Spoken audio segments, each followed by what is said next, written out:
வணக்கம் நண்பர்களே. இன்னைக்கு நம்ம வீடியோல ஒரு முக்கியமான விஷயத்தை பத்தி தான் பேச போறோம். அதாவது அடிக்கடி தலை சுற்றுதல், சோர்வு, மூச்சு வாங்குதல், நடக்கவே முடியாது, மூச்சு வாங்கும், முகம் அப்படியே வெளுத்து போயிருக்கும், கை கால்கள்ல குளிர்ச்சி ஏற்பட்டுட்டே இருக்கும், சிறிய வேலைகள் கூட செய்தா கூட தளர்ச்சி ஏற்படும். இப்படி இருக்கா? இதுக்கு காரணம் ரத்தம் குறைவு தாங்க. டாக்டரே சொல்லியிருப்பாங்க, உங்களுக்கு ரத்தம் ரொம்ப கம்மியா இருக்குதுங்க அப்படின்னு சொல்லிட்டு இரும்பு சத்து உள்ள மாத்திரைகளை சாப்பிடணும்னு சொல்லியிருப்பாங்க. இரும்பு சத்து உள்ள மாத்திரையும் கொடுத்துருப்பாங்க. வயிறு எரிச்சல், வாந்தி, மலச்சிக்கல் இவை எல்லாமே வரும். ஓகேங்களா? அப்படின்னா இந்த வீடியோ ஒரு தடவை நீங்க முழுசா பாருங்க. இந்த அனைத்து பிரச்சனைகளுக்குமே உங்களுக்கு சரியான ஒரு தீர்வு கிடைக்கும். அதாவது ஹீமோகுளோபினை இயற்கையாகவும் பாதுகாப்பாகவும் மெதுவாகவும் உயர்த்தும் பாரம்பரிய உணவுகளை தான் நம்ம இந்த வீடியோவில் பார்க்க போகிறோம். இது நம்மளுடைய தமிழர்கள் பயன்படுத்தின உணவுகள் தான். ஸோ இந்த உணவை நீங்கள் வாரத்துக்கு ஒரு முறை நீங்கள் சாப்பிட்டாலே போதும், உங்களுக்கு கடகடன்னு ஹீமோகுளோபின் அதிகரிக்க ஆரம்பிச்சிடும். ஹீமோகுளோபின் என்றால் என்ன, அது ஏன் முக்கியம் அப்படிங்கிறத ஃபஸ்ட்டு பார்த்தலாம். ஹீமோகுளோபின் என்கிறது நம்ம ரத்தத்தில் இருக்கக்கூடிய இரும்பு சத்துக்களை கொண்ட புரதம் தாங்க. இதன் வேலை என்னன்னா, நுரையீரல்ல இருந்து ஆக்சிஜனை எடுத்துட்டு போய் உடல் முழுக்க கொண்டு செல்ற வேலையைத்தான் இந்த இது ஹீமோகுளோபின் செய்யுது. ஸோ ஹீமோகுளோபின் குறைந்துச்சுன்னா என்ன நடக்கணும்? உடல் பலவீனமாகிரும், மூளை சோர்வு ஏற்படும், இதயத்திற்கு கூட ஒரு அழுத்தம் ஏற்படும், பெண்களுக்கு மாதவிடாய் பிரச்சனை வர ஆரம்பிச்சிடும், கர்ப்பிணிகளுக்கு குழந்தையோட எடை ரொம்ப குறைவாகும். அதனால தான் உணவில் இரும்பு சத்து இருக்குது. ஸோ நம்ம இரும்பு சத்து உள்ள உணவுகளை நம்ம எடுக்கணும். ஸோ உணவு மூலியமாக நம்ம ஹீமோகுளோபினை உயர்த்தலாம்னா கண்டிப்பாக உயர்த்தலாம். அது என்ன உணவுகள்ங்கிறத இப்போ பார்க்கலாம். ஹீமோகுளோபினை அதிகரிக்கிறதுக்கு கீரைகள் மட்டும் போதாது, அதே மாதிரி மாத்திரைகள் மட்டுமே தீர்வு இல்லைங்க. நம்மளுடைய பழைய தானியங்கள், அதாவது சிறுதானியங்கள் சொல்லுவோம்ல, இது ரத்தத்தை கட்டுப்படுத்தும் உண்மையான மருந்துங்க. இப்போ அதைத்தான் நம்ம பார்க்க போகிறோம். ஸோ ஹீமோகுளோபினை வேகமாக உயர்த்தக்கூடிய 3 சிறுதானியங்களை தான் பார்க்க போகிறோம். அதில் முதலாவது திணை தான் பார்க்க போகிறோம். ரத்தம் உருவாக்கும் தானியம் தாங்க திணை. திணையோட சிறப்பு என்னங்கிறத பார்த்துடலாம். திணையில் அப்படி என்ன சத்துக்கள் இருக்குதுன்னா, திணையில் இரும்பு சத்துக்கள் இருக்குது, அதில் ஃபோலிக் ஆசிட் இருக்குது. ஸோ நம்ம அந்த ஃபோலிக் ஆசிட்டுக்காக தான் நம்ம ஹாஸ்பிட்டலில் மாத்திரை வாங்கி சாப்பிடும். அது திணையில் இயற்கையாகவே இருக்குது. அதே மாதிரி விட்டமின் B6 இருக்குது, மெக்னீஷியம் இருக்குது. இந்த 4 சத்துக்களும் சேர்ந்தாவே உங்களுக்கு புதிய சிவப்பு இரத்த அணுக்கள் உருவாக்குறதுக்கு தேவையான அந்த 4 சத்துக்களுமே திணையில் இருக்குது. ஸோ இது யாருக்கெல்லாம் மிகவும் நல்லது அப்படின்னா, பெண்களுக்கு ரொம்ப ரொம்ப நல்லது, கர்ப்பிணி பெண்களுக்கு ரொம்ப நல்லது, கர்ப்பத்துக்காக பிளான் பண்ணிட்டு இருப்பாங்கல்ல அவங்களுக்கும் ரொம்ப நல்லது, மாதவிடாய் அதிகமாக வரும் சில பெண்களுக்கெல்லாம் பீரியட்ஸ் ஓவராக போகும். ஸோ அவங்களுக்கெல்லாம் இந்த திணை ரொம்ப நல்லது. 50 வயதுக்கு மேலே இருக்கிறவங்களுக்கு, ரத்தம் குறைவாக இருக்கும் பெண்களுக்கு இந்த திணை நல்லது. முக்கியமாக குழந்தைகளுக்கு 7 வயதுக்கு மேலே இருக்கக்கூடிய குழந்தைகளுக்கு ரொம்ப நல்லது. இது எப்படி சாப்பிட்லாம்னா, திணையை கஞ்சியை வச்சு வாரம் ஒரு முறை மட்டும்தான் எடுக்கணும். இதை எப்படி செய்யுதுன்னா, திணையை ஒரு கப் ஊற வச்சுட்டு அதை அரைச்சிட்டு கஞ்சி மாதிரி சுட வச்சு வேக வச்சு அதில் உப்பு ஜீரகம் சிறிது போட்டு நல்லா வேக வச்சு கஞ்சியாக நீங்கள் பண்ணணும். எப்போ இந்த கஞ்சியை நீங்கள் சாப்பிட்ணும்னா, காலையில் வெறும் வயிற்றில் சாப்பிட்றது ரொம்ப நல்லது.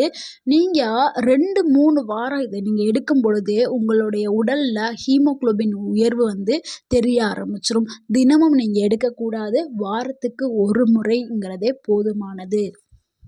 இரண்டாவதாக பார்க்கக்கூடிய ஒரு சிறுதானியம் என்னன்னா, கம்பு தாங்க. கம்பு அயனுடைய கிங் அப்படின்னு சொல்லலாம். அந்த அளவுக்கு இதில் இரும்பு சத்துக்கள் கொட்டி கிடக்குது. கம்பு ஏன் சிறந்ததுன்னா, பலருக்கும் தெரியாத ஒரு உண்மை என்னன்னா, கம்பில் இருக்கும் அந்த அயன் உடலில் எளிதாக உறிஞ்சப்படும். அதாவது நம்மளை உடல் முழுமையாக உறிஞ்சிக்கிறோமா அதில் உள்ள இரும்பு சத்தை. அயன், சிங்கு, ஃபைபர், புரோட்டீன்ஸ் இது எல்லாமே கம்பில் இருக்குது. என்ன பிரச்சனைகளுக்கு இது ரொம்ப நல்லதுன்னா, ரத்த சோகை அதாவது அனிமியா பிரச்சனை இருக்கிறவங்களுக்கு, உடல் சூட குறைக்கிறதுக்கு உதவி பண்ணுது. தலை சுற்றுதல், கால்கள் நடுக்கம் அதாவது வயதானவர்களுக்கு கை, கால் நடுக்கம்லாம் ஏற்படும்ல, அதெல்லாம் சரி பண்ணக்கூடியது தான் இந்த கம்பு. அதே மாதிரி மூச்சு திணறலுக்கு ரொம்ப நல்லது. எப்படி இந்த கம்புவ சாப்பிடலாமா? கம்பு கூழ் கிண்டி சாப்பிடலாம். இல்ல கம்பு கஞ்சி செய்தும் சாப்பிடலாம். இத காலையில 8லேருந்து 9 மணிக்கு ஒரு கிண்ணம் வந்து எடுத்து சாப்பிட்டுக்கிறலாம். இத வாரம் ஒரு முறை மட்டும் சாப்பிட்டாவே போதும். ரத்தம் மெதுவாக அதிகரிக்கச் செய்யும். இத அதிகமாவும் சாப்பிடக்கூடாது. இரவு நேரங்கள்லயும் சாப்பிடக்கூடாது. காலையில, பகல்ல மட்டும் சாப்பிடணும். சளி அதிகமா இருக்கிறவங்க கண்டிப்பாக அளவோடு எடுத்துக்கிறணும். இல்லைன்னா உங்களுடைய டாக்டர்ட்ட கேட்டுட்டு நீங்க சாப்பிடலாம். அடுத்து 3வதா பார்க்கக்கூடிய ஒரு சிறுதானியம் என்னன்னா வரகுங்க. வரகு பெண்களுக்கு ஒரு வரப்பிரசாதம். ஏன்னா வரகுடைய சக்தி எல்லாமே பெண்களுக்கு தேவை. ஏன்னா இதில் இருக்கக்கூடிய அயன் அதாவது பி காம்ப்ளெக்ஸ் விட்டமின்ஸ் இதில் இருக்குது. அதே மாதிரி ஃபைபர்ஸ் நிறையா இருக்குது. குறிப்பாக பெண்களுடைய ஹார்மோனை சமநிலைப்படுத்துறதுக்கும் சமநிலையாக வச்சுக்கிறதுக்கும் இது உதவி பண்ணுது. முக்கியமாக யாருக்கு இது ரொம்ப அவசியமாக இருக்குதுன்னா பிசிஓடி ப்ராப்ளம் இருக்கக்கூடிய பெண்கள், அடிக்கடி சோர்வாக்கப்படுற பெண்கள், மாதவிடாய் வர்றப்ப வலி ஏற்படக்கூடிய பெண்களுக்கு, முகம் வெளிரி இருக்கும் அதாவது ரத்த சோகை உள்ள பெண்களுக்கு, இவங்க எல்லாருக்குமே வந்து இந்த வரகு வந்து ரொம்ப பயனுள்ளதாக இருக்கும். இந்த வரகுக எப்படி சாப்பிடணும் அப்படிங்கிறத பார்க்கலாம்.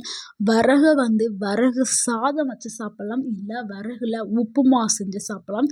இதை மதிய உணவாக வாரம் ஒரு முறை நீங்கள் எடுத்தால் போதும். ஒரு மாதத்தில் ஹீமோகுளோபின் வந்து உடல் சக்திக்கும் ஹீமோகுளோபினும் அதிகரிச்சும் உங்கள் உடல்லையும் சக்தி வந்து கிடச்சிரும். உங்கள் முகத்திலையும் நிறம் தெரிய ஆரம்பிக்கும். ஸோ உங்கள் உடல் முழுக்க மாற்றங்களை கொடுக்கக்கூடும். ஒரு மாதத்திலே உங்களுக்கு தெரிய ஆரம்பிச்சிடும்.